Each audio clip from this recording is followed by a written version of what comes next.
శ్రీ గురుభ్యో నమః.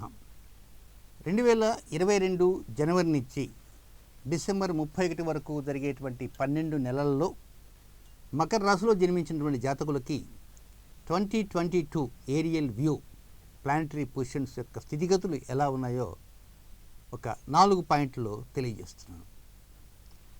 మొదటిగా మకర రాశి ప్రధానంగా పాత్రధారి సూత్రధారిగా ఈ 2022లో ఉండబోతున్నది. ఎందుకంటే మకర రాశిలోనే మెయిన్ ప్లానటరీ పొజిషన్స్ అన్నీ జరగబోతున్నాయి. మకర రాశికి అధిపతి శని. ప్రస్తుతం మకర రాశి వారికి ఏలినాటి శని 2వ భాగం జరుగుతున్నది. అయితే ఈ శని ఈ 2022లో 2 రకాలుగా మనకు కొన్ని విషయాలు తెలుసుకోవాలి శని గురించి. మొదటిది ఏంటంటే మకర రాశిలో ఉన్నటువంటి శని 74 రోజుల పాటు, అంటే ఏప్రిల్ 29 నుంచి జూలై 12 వరకు నెక్స్ట్ రాశి కుంభరాశిలోకి అతిచార నడకతో వెళ్తాడు. అంటే వెరీ స్పీడీగా వెళ్ళిపోతాడు. ఆ కుంభరాశికి హెడ్ కూడా శని. మకరానికి హెడ్ శని, కుంభానికి హెడ్ శని. ఆ రాశిలోకి వెళ్తాడు. వెళ్ళేసి 74 డేస్ తర్వాత తిరిగి మళ్ళీ మకర రాశిలోకి ఎంటర్ అవుతాడు. ఇది మొదటి పాయింట్. దీన్ని అతిచార నడక అంటారు. ఆ అతిచార నడక జరిగేటువంటి 74 రోజుల్లో ఏలినాటి శని 3వ భాగం మాత్రమే దొరుకుతుంది కొద్దిగా. నెక్స్ట్ మళ్ళీ ఎంటర్ అయినాడు కదా. కానీ బృహత్ సంహిత అనేటువంటి గ్రంథం ప్రకారంగా ఆ గ్రంథంలో శనిచార అధ్యాయంలో 10వ భాగంలో 16వ శ్లోకంలో చెప్పిన సారాంశం ప్రకారంగా శని ధనిష్ఠా నక్షత్ర సంచారం అనేది అనుకూలం కాదు. ఇది మెయిన్ పాయింట్. ధనిష్ఠా నక్షత్రంలోకి ఫిబ్రవరి నెల 18వ తేదీ వెళ్తాడు. ధనిష్ఠ 1వ పాదంలోకి వెళ్తాడు. అక్కడి నుంచి 2వ పాదంలోకి వెళ్తాడు. ఆ తర్వాత అతిచారంతో 3వ పాదంలోకి వెళ్తాడు. మళ్ళా వక్రగమనంతో 2వ పాదంలోకి వస్తాడు. మళ్ళా 1వ పాదంలోకి వస్తాడు. మళ్ళా 2వ పాదంలోకి వస్తాడు. తిరిగి 2023 జనవరి 17వ తేదీ కుంభరాశికి వెళ్తాడు. ధనిష్ట 3, 4 ముగించుకొని 2023 మార్చి 14వ తేదీ ధనిష్ట నక్షత్రాన్ని వదిలి బయటికి వెళ్ళిపోతాడు. అంటే ఒక్క 2022లోనే ఫిబ్రవరి 18 నుంచి డిసెంబర్ 31 దాకా 317 రోజులు ఆ ధనిష్ట నక్షత్రంలోనే ఉన్నాడు. దీని ప్రభావం 12 రాశుల మీద ఉంటుంది. అందుకే 2022లో మకర రాశి ప్రధాన పాత్రధారి సూత్రధారి కాబోతుంది. అందులో శనిగ్రహం ఇంకా మెయిన్ రోల్ ఆయన చేయబోతున్నాడు. ఒకవైపు 74 రోజులు అతిచారము, 312 రోజులు ధనిష్ట సంచారము. ఇది కాక ఏప్రిల్ నెలలో ఏప్రిల్ 12వ తేదీన మీకు మీ రాశికి 4వ రాశి అంటే job, career, growth, house, vehicle, business, ఇలాంటి స్థానం 4వ స్థానం అంటారు. ఆ స్థానంలోకి రాహు ఎంటర్ అవుతున్నాడు. ఏప్రిల్ 12. ఏప్రిల్ 13వ తేదీ మీకు ధనస్థానంలో ఉన్నటువంటి గురువు ఆయన పెట్టేబడ సర్దుకుని ధర్మప్రభు ఆయన ఇంటికి ఆయన వెళ్ళిపోతున్నాడు. ఏప్రిల్ 29 నుంచి మీ రాశికి హెడ్ ఆయన పెట్టబడతోటి ఆయన అతిచారం అంటే ఆయన వెళ్ళిపోయినాడు. ఏప్రిల్ 4వ తేదీ మీ రాశిలోనే మీ రాశికి హెడ్ అయినటువంటి శని కుజునితో ఘర్షణ పడుతుంటాడు. ఇవి కాకుండా అనేక కుజరాహుల కలయికలు, శుక్రరాహు కలయికలు చాలా ఉన్నాయి. వ్యతిరేక గ్రహ సంచారాలు. అనుకూల గ్రహ సంచారాలు ఏమైనా ఉన్నాయంటే చాలా తక్కువ. ఇలాంటి పరిస్థితుల్లో మకర రాశిలో జన్మించినటువంటి జాతకులకి వ్యతిరేకతలు, అనుకూలతలు ఈ రెండింటిని బేరీజ్ వేసుకుంటే,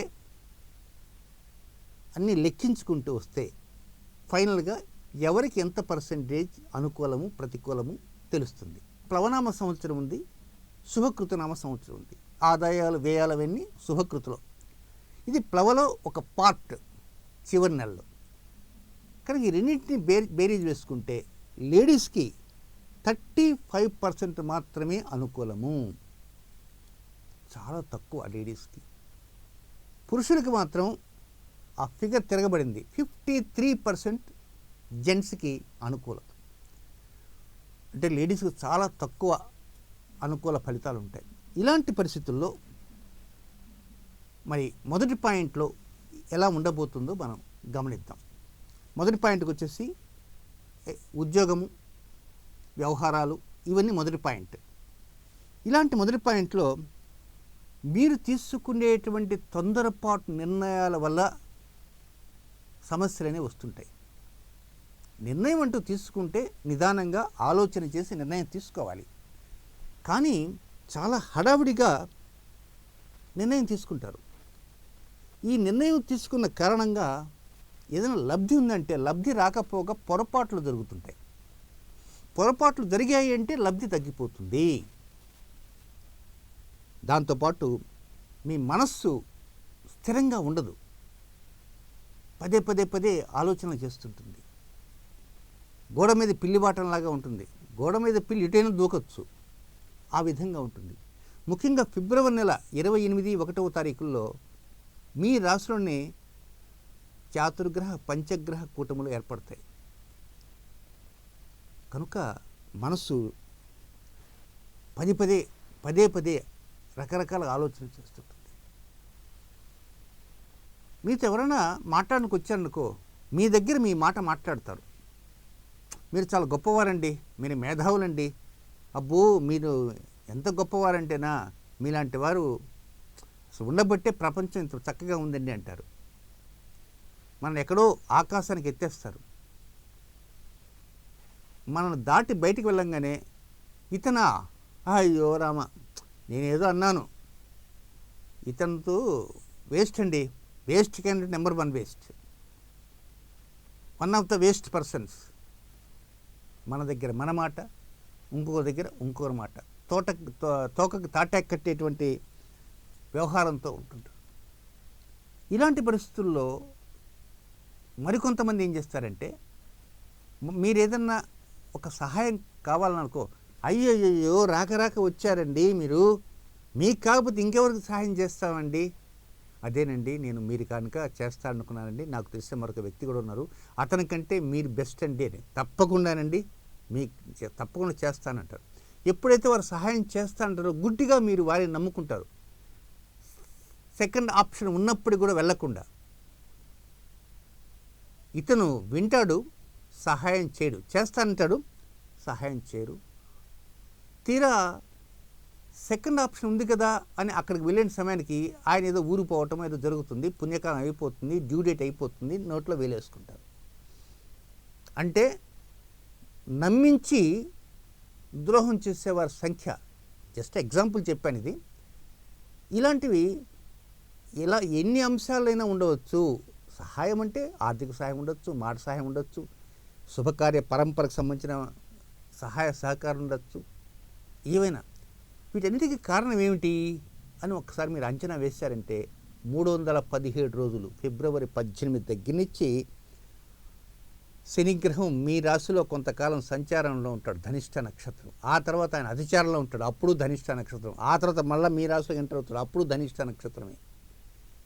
దీనివల్ల మనసు మానసిక సంఘర్షణలకి గురవుతుంటుంది. అరే ఇంత పని జరిగిపోయింది, ఎవరికి చెప్పుకోలేనటువంటి పరిస్థితి.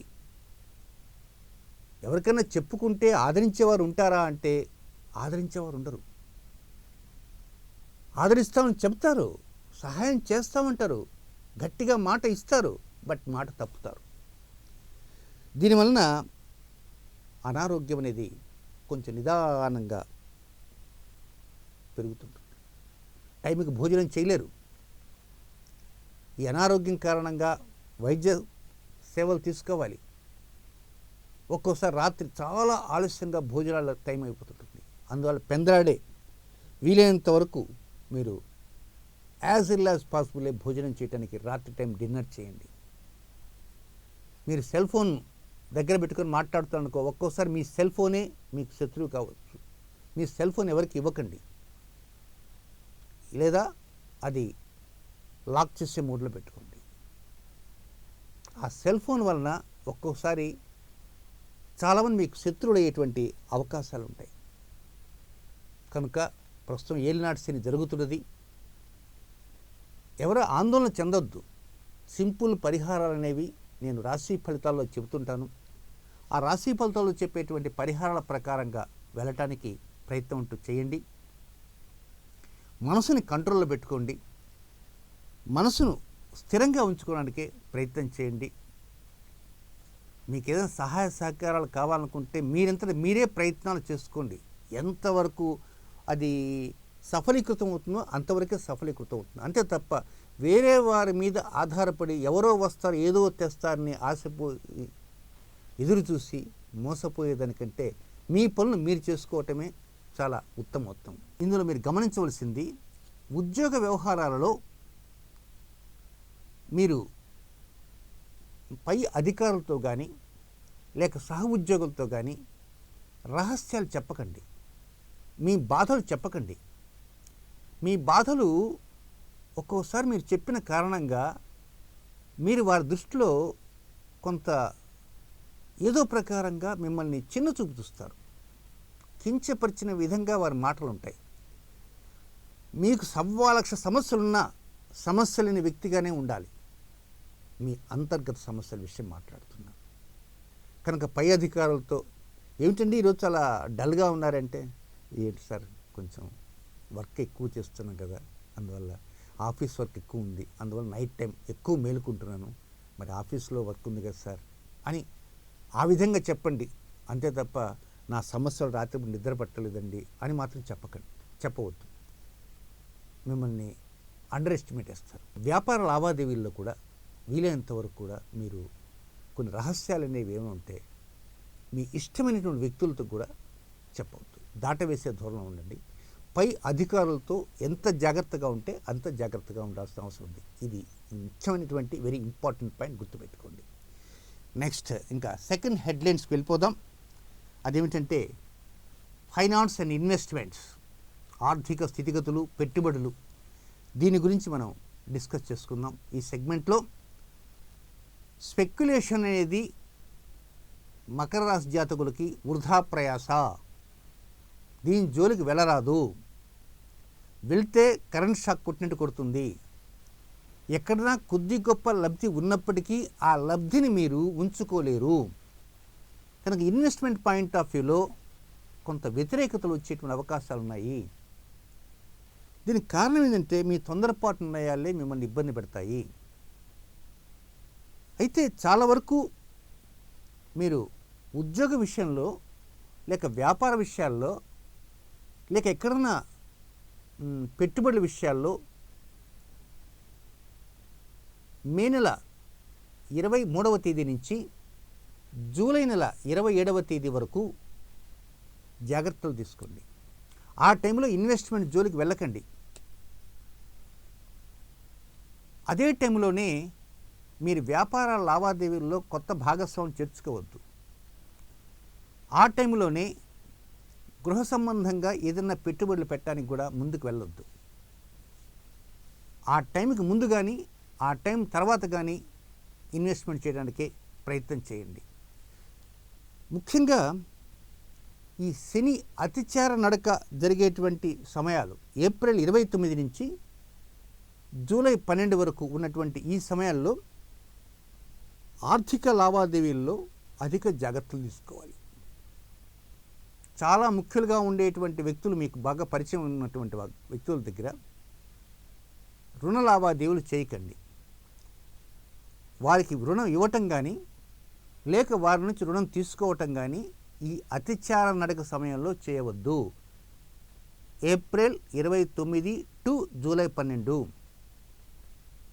ఇవి కాకుండా బ్యాంకుల నుంచి లోన్ తీసుకునేటువంటి ఉంటారు. ఏవో ఒక లోన్స్ తీసుకొని మంత్లీ పేమెంట్ చేద్దాం, ఇన్స్టాల్మెంట్స్ ఈఎంఐ పే చేద్దాం అనుకున్న వారు కూడా వీలైనంత వరకు ఏప్రిల్ 29కి ముందే తీసుకునే ప్రయత్నం చేయండి. ఇఫ్ నాట్ జూలై 12 తర్వాత తీసుకోవడానికి ప్రయత్నం చేయండి. ఏప్రిల్ 29 జూలై 12 అది ఆ పీరియడ్ అనేది ఏదో ప్రకారంగా ఆ టైంలో తీసుకున్నటువంటి రుణం ఒక్కోసారి త్వరగా తీర్చలేరు, కొన్ని వాయిదాలు పడుతుంటాయి. అలా కాకుండా దానికి ముందే తీసుకున్నట్టు రుణం ఏదైనా ఉందనుకోండి, అవి సాఫీగా వెళ్ళిపోతుంటాయి. వాటికి ఎక్కడా కూడా అవాంతరాలు రావు, ఆటంకాలు రావు, సజావుగా సాగుతుంటాయి. ఏప్రిల్ 29వ తర్వాత హ్యాండ్ లోన్ కానీ లేక బ్యాంక్ లోన్ తీసుకొని ఇన్స్టాల్మెంట్ పే చేద్దామంటే ఎక్కడో ఒక చోట బ్రేక్ పడిపోతుంది, మొదటికే మోసం వచ్చేస్తుంది, అయ్యో అనవసరంగా తీసుకున్న లోన్ ఇది అనుకుంటారు. ఆ జాగ్రత్తలు తీసుకోవడానికి ప్రయత్నం చేయండి.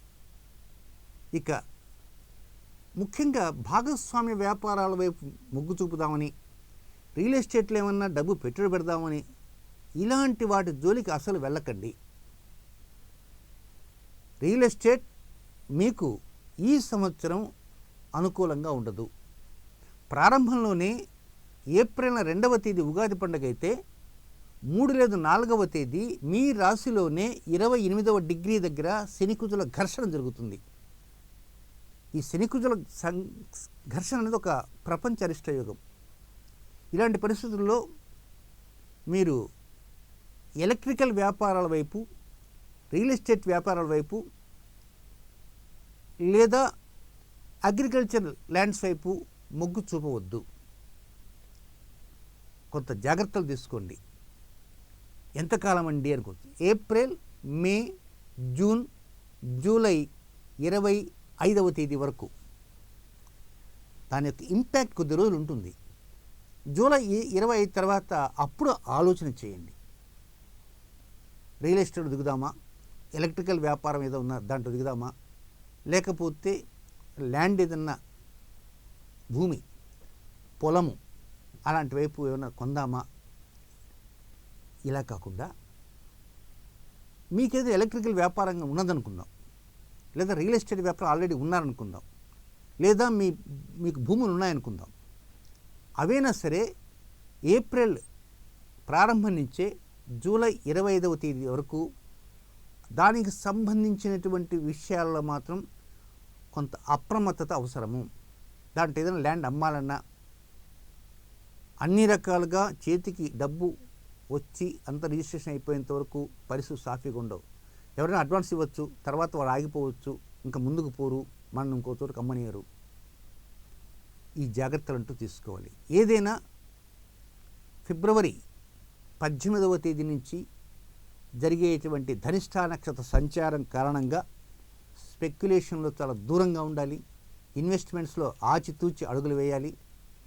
రుణ లావాదేవీల్లో కూడా జాగ్రత్తలు తీసుకుంటూ ఉండాలి. ఇక నెక్స్ట్ సెగ్మెంట్ రిలేషన్స్, సంబంధ బాంధవ్యాలు. ఈ సంబంధ బాంధవ్యాల విషయంలో తోడబుట్టిన వారితో అన్యోన్యతంతా చక్కగా ఉంటుంది, అనుకూలత చక్కగా ఉంటాయి. పైకి మాత్రమే సుమ, కానీ లోపల మాత్రం కొంత తెలియనటువంటి అది వెలితి కనపడుతుంటుంది.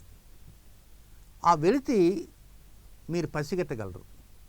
ఒక్కొక్కసారి పోనీలే అది ఏమిటి, ఏదో మనం ఏదో వారిని డబ్బులు అడుగుతామనో లేకపోతే ఏదో ఒక అడుగుతామన్న ఉద్దేశంతో భయపడి మనతో అట్లా దూరంగా ఉంటున్నారేమో అని మీరు అనుకోవచ్చు. కానీ వారు లోపల ఒకటి పెట్టుకొని పైకి మరొకటి మాట్లాడే విధంగా వారి యొక్క భావాలు ఉంటుంటాయి. కనుక తోబుట్టువులతో కొంచెం జాగ్రత్తగానే ఉండండి. నెక్స్ట్ మేనమామ లేక మేనత్త, ఈ రిలేషన్స్ కొంచెం జాగ్రత్తగా గమనిస్తూ ఉండండి. మా మేనమామ చాలా మంచివారు, మా మేనత్త చాలా మంచిదండి అని చెప్పి మీ యొక్క మెయిన్ పాయింట్స్ ఏవైతే ఉంటాయో అవి వారి చెవిని మాత్రం వేయకండి. వారు మీ గురించి ఎప్పుడన్నా జనరల్గా అడుగుతున్నప్పుడు ఎలా ఉంది నాయన ఏమిటంటే అంతా బాగానే ఉంటుంది, సమస్యలు ఉన్నాయి కదా. ఏ సమస్యలు ఉంటే ఏమి, సమస్యలు మెడ మీద తల, ప్రతి వ్యక్తికి సమస్యలు ఉంటాయి. పెద్ద పెద్ద పదవుల్లో ఉండేవారికి సమస్యలు ఉంటుంటాయి. సమస్యలు లేనటువంటి వారు ఎవరు ఉండరు. అవి ఏముండవు, వాటికి అవి పోతుంటాయి. ఉద్యోగం మనం రిటైర్ అయిన తర్వాత కూడా సమస్యలు వస్తుంటాయి. సంతానం కూడా ఒక సమస్యలు వస్తుంటాయి. ఆరోగ్యం సమస్యలు వస్తుంటాయి. మన పాటికి వాటన్నిటికీ ఆలోచన చేయకూడదు అని ఏదో వేదాంత ధోరణిలో చెప్పిన విధంగానే ఉండాలి తప్ప అత్తయ్య మామయ్య ఏం చేస్తామండి అంత ఇబ్బంది వచ్చింది అది ఏం నాయనా ఏం సంగతి వచ్చిందంటే కూర్చో మామయ్య చెప్తాను మొత్తం కనుక ఇంకా భారత విప్పారంటే మాత్రం ఇంక అయిపోయినట్టే. దానివల్ల మీకు ఉన్నటువంటి వ్యక్తిత్వం కూలిపోతుంది. ఒకవేళ కొన్ని విషయాలు వారికి తెలిసి ఉన్నాయనుకోండి, అలాంటి విషయాల గురించి మళ్ళీ వారు ముచ్చరించిన లేక ఆ పాయింట్స్ ఇచ్చినా ఉన్నాయి. అవన్నీ పెద్ద మనం పట్టించుకోని అవసరం లేదు. త్వరగా తగ్గిపోతే సెట్ అయిపోతే ఇబ్బంది లేదు. భగవంతుడున్నాడు, మన పక్క న్యాయం జరుగుతుంది అనేటువంటి రీతిలో ఉండాలి. ఆ విధంగా రిలేషన్స్ మెయింటైన్ చేయాలి. ఇక పై అధికారులతో ఉండేటువంటి రిలేషన్స్ విషయంలో మాత్రం చాలా జాగ్రత్తగా ఉండాలి. ఆవలిస్తే పేగులు లెక్క పెట్టే విధంగా పై అధికారులు ఉంటారు. మీరు ఒక రోజు కానీ ఎప్పుడన్నా ఒక గంట కానీ ఆఫీస్కు లేట్ అయినా, ఆఫీస్కు రాకపోయినా కారణాలు ఏమిటని ఎంక్వైరీలు చేసేటువంటి సహ ఉద్యోగులు ఉంటారు. ఇక వ్యాపార లావాదేవీల్లో ఎన్నో లొసుగులు ఉంటుంటాయి. అలాంటి లొసుగుల్ని ఆరా తీయటానికి మీ దగ్గరికి అప్పుడప్పుడు వస్తుంటారు. ముఖ్యమైన పనుల్లాగా ఏదైనా నక్షత్రకుల్లాగా వస్తారు. వచ్చేదిను ఏదో రకంగా ఆరాధిస్తుంటారు. ఇలాంటి ఆరాలకి మీరు సమాధానాలు చెప్పవద్దు, బాగా గుర్తుంచుకో. కనుక వారితో మీరు మాట్లాడేటువంటిదంతా కూడా సఖ్యతగానే ఉండండి, కానీ అంతర్గత విషయాలు చర్చించకండి. వారితో ఎంతవరకు మీ రిలేషన్ సాగించాలనో అంతవరకు రిలేషన్ సాగించండి. ఇక కొంతమందికి ఈవినింగ్ టైం ఏదో తమాషగా అట్లా వెళ్ళేసి కొంత కాలక్షేపం చేసొద్దాము, బార్ల వైపు అటువైపు ఇటువైపు వెళ్ళేటువంటి వారు కొంతమంది ఉంటుంటారు. కొంతవరకు మానసిక ఆనందం కోసంగా స్వల్పంగా మద్యం సేవించేవారు ఉంటారు. ఇలాంటి వారు మాత్రం తాము సేవించేటువంటి దాన్ని చాలా కంట్రోల్ చేసుకోవడానికే ప్రయత్నం చేయండి. కొంచెం హెల్త్ పాయింట్ ఆఫ్ వ్యూలో కొన్ని జాగ్రత్తలు అంటూ తీసుకోండి. అందులో మీ రాశిలోనే ఏలినాటి శని 2వ భాగంలోనే ఈ ధనిష్టానికి సంచారం జరుగుతుంది కనుక ఆ సమయంలో అనేక మంది పరిచయం అవుతుంటారు, కొత్త కొత్త రిలేషన్స్ వస్తుంటాయి. కనుక అలాంటి రిలేషన్స్ వచ్చిన వారితో వారు చెప్పే విని మీరు ఆచరణలో పెట్టాలనుకుంటారు. ఆ టైంలో మీ మూడ్ మరొక రకంగా ఉండొచ్చు. కనుక అలాంటి వారితో రిలేషన్స్ పెంచుకోకండి. పర్టికులర్గా పార్టీలకు వెళ్ళినప్పుడు, అది టీ పార్టీ కావచ్చు లేదా మరొక పార్టీ కావచ్చు, ఇలాంటి పార్టీలకు వెళ్ళినప్పుడు చెప్పిన వ్యక్తులు మాటలు విని వెంటనే మీరు దానికి లోబడి మీ నిర్ణయాలు మార్చుకోవద్దు. నెక్స్ట్ 4వ సెగ్మెంట్ వివాహము, దాంపత్యము, సంతానము. ఈ విషయంలో మాత్రం ముఖ్యంగా గమనించవలసింది మే నెల 25వ తేదీ దగ్గర నుంచి జూలై 27 వరకు ఉన్నటువంటి టైం అంతా కూడా దంపతులుగా ఉండేవారు కలహాల జోలికి వెళ్ళకండి. సమస్యలు ఉంటాయి, ఆ సమస్యల్ని ఏదో ప్రకారంగా పరిష్కారం చేసుకునే దిశగా ప్రయత్నాలు చేయాలి. అంతే తప్ప కొట్లాటకు వెళ్ళాలి, అప్పుడు వెళ్తేనే మనకు సమస్య పరిష్కారం అవుతుందనే దిశగా ఉండకూడదు. ముఖ్యంగా వివాహం అయ్యి భార్యాభర్తలు ఎడముఖం పెడముఖంగా ఉండేటువంటి కొంతమంది ఉంటారు. అలాంటి వారు మాత్రం తాడోపేడో తేల్చేసుకుందాం, కోర్టుకి ఎక్కేద్దాం అని కొంత హై స్థాయిలో రచ్చరచ్చ చేసేద్దాం అనేటువంటి ఆలోచనలు ఉంటుంటారు. అలాంటి ఆలోచనలకు అంతకుముందు లేకపోయినా ఈ సమయంలో వారు అలాంటి ఆలోచనలకు వచ్చే అవకాశాలు ఉంటాయి. దానివలన మీకే నష్టం. ఏప్రిల్ 4వ తేదీ వచ్చింది అంటే మీ మనసులోనే ఒక కుస్తీ కట్టాలా, ఏదో ప్రకారం తాడో పేడో తేల్చుకోవాలా అనే ఒక మానసిక సంఘర్షణ ప్రారంభమవుతుంది ఏప్రిల్ 4 నుంచి. అందుచేత దాని ప్రభావం నిదానంగా బీజం పడి కొద్ది పడుతుంది. ఆ తర్వాత శని అతిచార నడక వల్ల కావచ్చు, ధనిష్ఠా నక్షత్రంలో శని సంచారం వల్ల కావచ్చు, అది గోరంతలు కొండంతలు అవుతుంది. ఇక అలాగే ప్రేమికులుగా ఉండేటువంటి వారు కూడా మనసు విప్పి మాట్లాడుకుంటూ ఉన్న పలంగా నువ్వు నాకంటే ఇష్టం లేదు పో, నీకు దిక్కున చోటు చెప్పుకపో అని చెప్పేవారు ఉంటారు.